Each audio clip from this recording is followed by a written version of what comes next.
പ്രിയ സുഹൃത്തുക്കളെ നമസ്കാരം.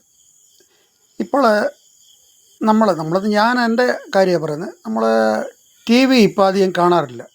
അതിനെക്കാട്ടിൽ ഫോണിൽ കൂടെ നമ്മുടെ യൂട്യൂബ് ചാനലുകൾ ഇഷ്ടം പോലെയാണ്. അതുകൊണ്ട് നമ്മൾ രാഷ്ട്രീയത്തെ പറ്റി എന്തെല്ലാം കാര്യങ്ങളാണെങ്കിലും അതിനകത്തെ ചർച്ചകളൊക്കെ കാണുമ്പം നമുക്ക് ഒത്തിരി അഭിപ്രായങ്ങൾ അങ്ങോട്ടും ഇങ്ങോട്ടും ഒക്കെ കാണാൻ ഒക്കും. അപ്പം അതിനകത്തെ ഒത്തിരി ചാനലുകൾ അങ്ങോട്ട് നമ്മൾ കാണും. അതിലെ ഒരു പ്രമുഖ ചാനലാണ് ABC ടോക്ക്. ABC ടോക്കിനകത്ത് പല പ്രമുഖ വ്യക്തികളും വരും. അവരവരുടേതായിട്ടുള്ള അഭിപ്രായങ്ങളൊക്കെ പറയും. വളരെ മാന്യമായ രീതിയിൽ പറയുന്നവരുണ്ട്, അവരുടെ രാഷ്ട്രീയം പറയുന്നവരുണ്ട്. എല്ലാവരും അവരവരുടെ കാര്യങ്ങൾ പറയുന്നത് നല്ല കാര്യമാണ്. അപ്പോൾ ഇന്ന് ഞാൻ പ്രശാന്ത് പ്ലാന്തോട്ടവും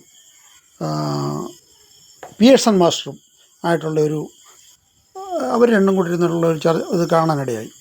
അപ്പോൾ അവർ മുരളീധരനെ പറ്റിയാണ് പറയുന്നത്. ഭയങ്കര വിഷമം അവർക്ക്. മുരളീധരനെ എല്ലാവരും കൂടി നശിപ്പിച്ചു എന്നൊക്കെയാണ് അവർ പറയുന്നത്. മുരളീധരനെ പറ്റി അവർക്ക് ഭയങ്കര വിഷമമാണ്.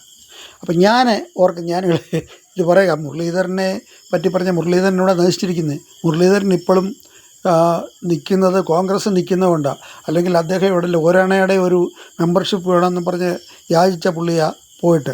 അങ്ങനെ പുള്ളി ഇപ്പോഴും കോൺഗ്രസ്സിൽ നിൽക്കുന്നതുകൊണ്ട് മുരളീധരനുണ്ട്. അപ്പം ഞാൻ പറയാൻ വരുന്നത് ഇതല്ല. ഈ യൂട്യൂബുകാർക്ക് ഇവർക്ക് വിഷയങ്ങളൊന്നും ഇല്ലെങ്കിൽ വേറെ വല്ല അല്ലെങ്കിൽ പറയാതിരിക്കുക.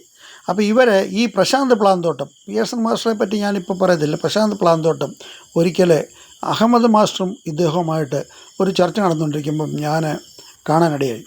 അപ്പോഴത്തേന് മുരളീധരനെ പറ്റി പറഞ്ഞപ്പോൾ ഈ പ്രശാന്ത് പ്ലാന്തോട്ടം പറഞ്ഞത്, മുരളീധരൻ അദ്ദേഹത്തിൻ്റെ മുഖം കണ്ടു കഴിഞ്ഞാൽ ടോയ്ലറ്റിൽ പോകുന്ന പോലാണ് അദ്ദേഹത്തിൻ്റെ മുഖം.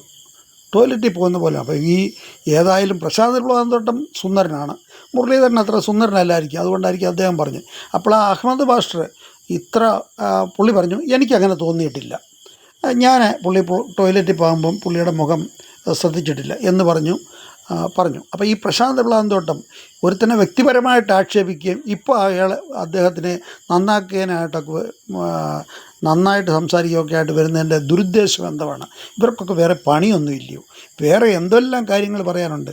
ഈ മുരളീധരനെ പറ്റി പറഞ്ഞിട്ട് അല്ലെങ്കിൽ പുള്ളിയെ ഇകഴ്ത്താനും പുകഴ്ത്താനും പോകാനായിട്ട് ഇവർ ഒന്നിൽ എന്തായാലും പറ, ഒരു അഭിപ്രായം പറ. അപ്പം വിഷയമില്ലെങ്കിൽ വിഷയദാരിദ്ര്യം അനുഭവിക്കുന്നവർ ഇവർ ഈ ചാനലിൽ ഇങ്ങനെയുള്ള ചർച്ച നടത്താതിരിക്കുക. ഇത്രയും പറഞ്ഞുകൊണ്ട് ഉപസംഹരിക്കുന്നു. നന്ദി, നമസ്കാരം, ജയ് ഹിന്ദ്.